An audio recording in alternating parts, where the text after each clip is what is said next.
other day I was on the bus home from work. There was a couple on the seat in front of me, and they were maybe 20.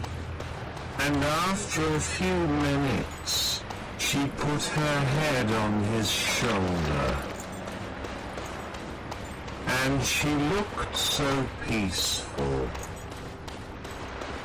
And I thought about what it would feel like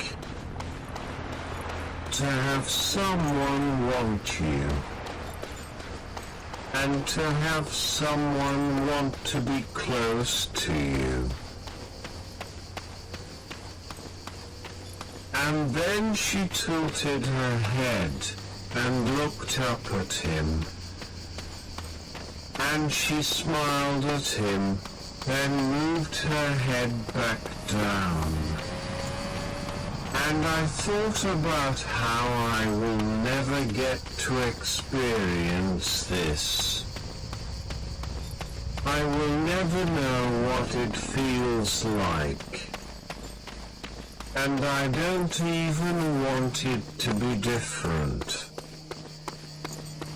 Because it wouldn't be the same. And it would never happen anyway. So it doesn't fucking matter.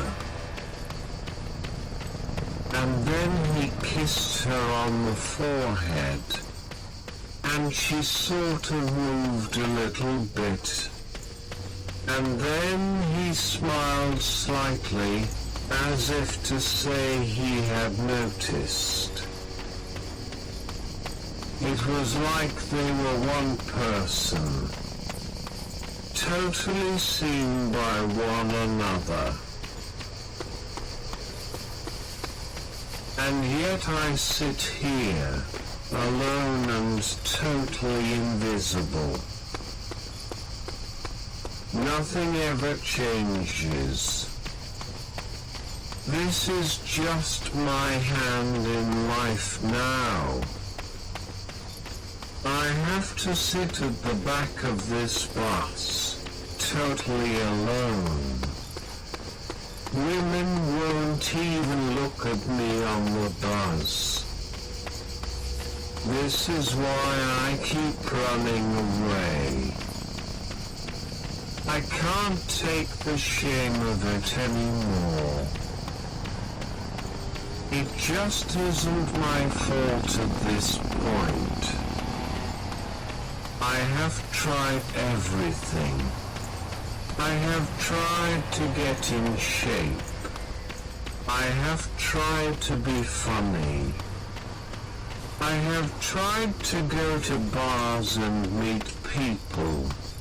But women don't seem to like my aggressive approach to beer consumption. I can do 4 pints in an hour.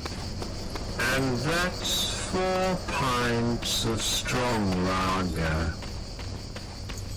By the 3rd hour, I can normally manage 3 per hour. I am a machine. But even sometimes machines need a girlfriend. And then she moved her head off his shoulder. And then she looked him in the eye and smiled at him. And he smiled back at her. And then she put her head on his shoulder again. And then I got off the bus.